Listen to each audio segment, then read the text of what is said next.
అందరికీ నమస్కారం. శ్రీ పరాభవ నామ సంవత్సర ఉగాది శుభాకాంక్షలు. మరి రాబోయే ఈ కొత్త సంవత్సరం మనందరి జీవితాల్లో ఎలాంటి మార్పులు తీసుకురాబోతోంది? గ్రహాల సంచారం మనకు ఏం చెప్పబోతోంది? వాటన్నిటి గురించి ఈరోజు మనం వివరంగా తెలుసుకుందాం.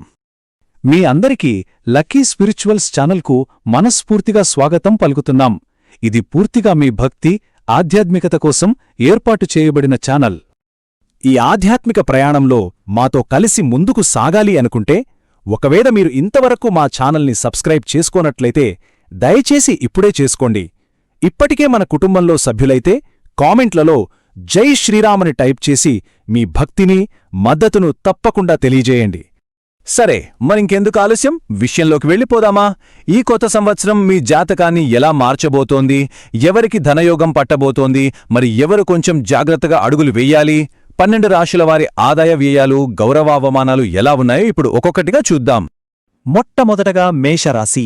వీళ్లకి ఆదాయం 8 భాగాలు ఉంటే ఖర్చు ఏకంగా 12 భాగాలుగా ఉంది. చూశారుగా? అంటే వచ్చిన డబ్బు వచ్చినట్టే ఖర్చయిపోతుంది. కాబట్టి ఆర్థికంగా చాలా అప్రమత్తంగా ఉండాలి.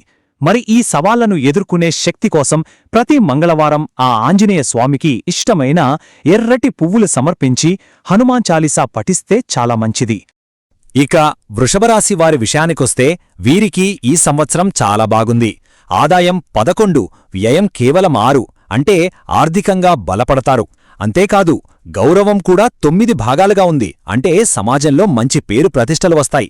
ఈ శుభ ఫలితాలు ఇలాగే కొనసాగాలంటే శుక్రవారాల్లో ఆ లక్ష్మీదేవికి దీపారాధన చేసి లక్ష్మీ అష్టోత్తరం చదువుకోవడం ఉత్తమం. మిథునరాశివారికి ఆదాయం 10, వ్యయం 8. అంటే ఒక బ్యాలెన్స్డ్ పరిస్థితి కనిపిస్తోంది. ఈ ఏడాది వీరికి కొత్త కొత్త అవకాశాలు తలుపు తడతాయి. ఆ అవకాశాలను చక్కగా అందిపుచ్చుకోవాలంటే ఆ విష్ణుమూర్తి అనుగ్రహం తప్పనిసరి.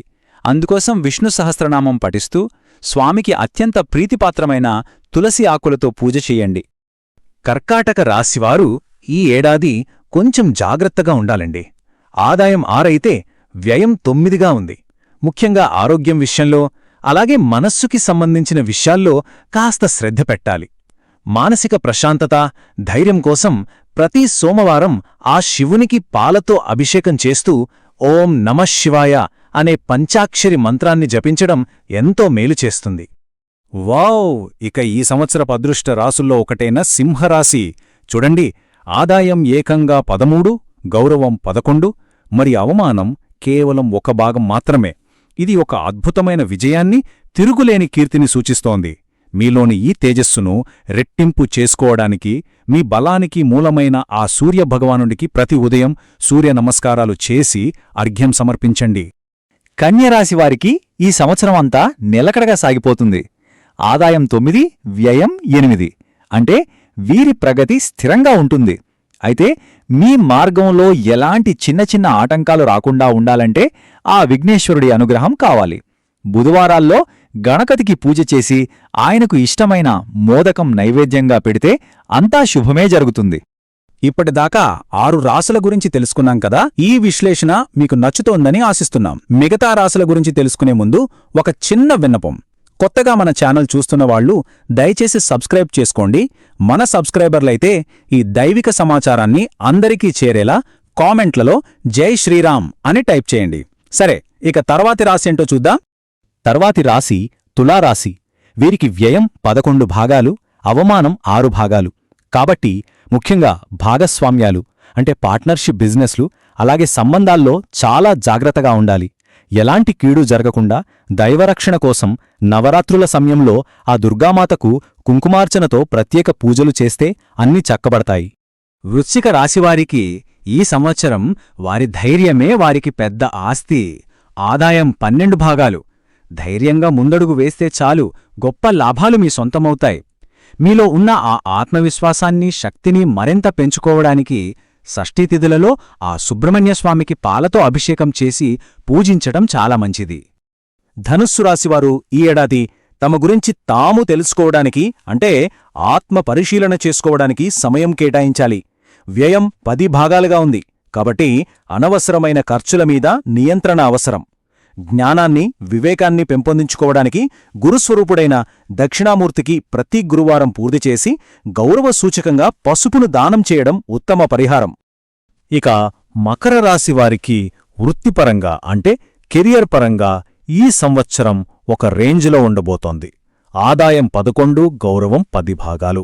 అంటే ప్రమోషన్లు, గుర్తింపు అన్నీ వస్తాయి. మరి ఈ ఆశీస్సులను శాశ్వతం చేసుకోవడానికి శనివారాల్లో ఆ కలియుగ దైవం వెంకటేశ్వర స్వామిని దర్శించుకుని ఆయనకి ఎంతో ఇష్టమైన లడ్డూను నైవేద్యంగా సమర్పించండి. కుంభరాశి వారి మీద ఈ సంవత్సరం శనిదేవుడు ప్రభావం చాలా బలంగా కనిపిస్తోంది. వ్యయం 12, అవమానం 7. ఇది జీవితంలో కొన్ని సవాళ్లు ఎదురవుతాయని సూచిస్తోంది. అయితే భయపడాల్సిన పనిలేదు. ఆ శనిదేవునికి ప్రతి శనివారం నువ్వుల నూనెతో దీపం వెలిగించి నల్లని వస్త్రాలను దానం చేయడమనేది జీవితంలో సమతుల్యతను, ధైర్యాన్ని ఇచ్చే ఒక శక్తివంతమైన పరిహారం. ఇక చివరిగా ఈ పరాభవ నామ సంవత్సరంలో అత్యంత అదృష్టవంతమైన రాశి ఏదంటే అది మీనరాశే. వాళ్ళ అదృష్టం చూడండి. ఆదాయమేకంగా 14, గౌరవం 12, అవమానం కేవలం 1. అంటే అపారమైన సంపద, కీర్తి, ప్రతిష్టలు. ఏడాది వీరికి తిరుగులేదు. మరి మీకు లభించిన ఈ అదృష్టాన్ని నలుగురితో పంచుకోవడానికి గురువారాల్లో సాయిబాబాకు పూజ చేసి ఆయన పేరిట అన్నదానం చేయడం వల్ల మీ పుణ్యం, కీర్తి రెట్టింపవుతాయి. సరే, ఇప్పుడుదాకా 12 రాసుల గురించి విడివిడిగా చూశాం కదా. ఇప్పుడు ఈ పరాభవ సంవత్సరం యొక్క మొత్తం చిత్రాన్ని ఒక్కసారి చూద్దాం. ఎవరు టాప్లో ఉన్నారు, ఎవరు కొంచెం జాగ్రత్తగా ఉండాలి, ఒక క్లారిటీ వస్తుంది. చూశారా, ఈ సంవత్సరపు స్టార్ పర్ఫార్మర్ ఎవరంటే మరో ఆలోచన లేకుండా చెప్పొచ్చు, అది మీనరాశే. అత్యధిక ఆదాయం 14 పాయింట్లు, అత్యధిక గౌరవం 12 పాయింట్లు. ఈ రెండూ విషయాల్లోనూ మీనరాశివారే అగ్రస్థానంలో ఉన్నారు. వీరికి ఈ సంవత్సరం నిజంగా ఒక వరం. అదే సమయంలో మనం ప్రత్యేకంగా దృష్టి పెట్టాల్సిన రాశి కుంభరాశి. ఎందుకంటే అత్యధిక వ్యయం 12, అలాగే ఈ సంవత్సరంలో అన్ని రాసుల కన్నా ఎక్కువ అవమానం 7. ఈ రెండూ వీరికే ఉన్నాయి. కాబట్టి కుంభరాశివారు సూచించిన పరిహారాలను చాలా శ్రద్ధగా, నమ్మకంతో ఆచరించడం ఈ సంవత్సరానికి ఎంతో ముఖ్యం. ఒక్క విషయం మాత్రం ఎప్పుడూ గుర్తుంచుకోండి. ఈ సంఖ్యలు, ఈ రాశిఫలాలు మనకు దారిని చూపే సూచికలు మాత్రమే. కాని మన భక్తి, మనం చేసే కఠోర శ్రమ, మన మీద మనకుండే విశ్వాసం, ఇవే మన అసలైన విజయాన్ని నిర్ణయిస్తాయి.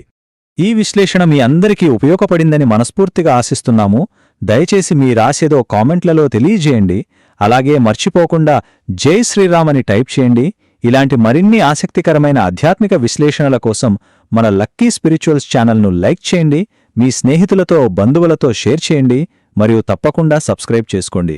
సర్వే జనా సుఖినో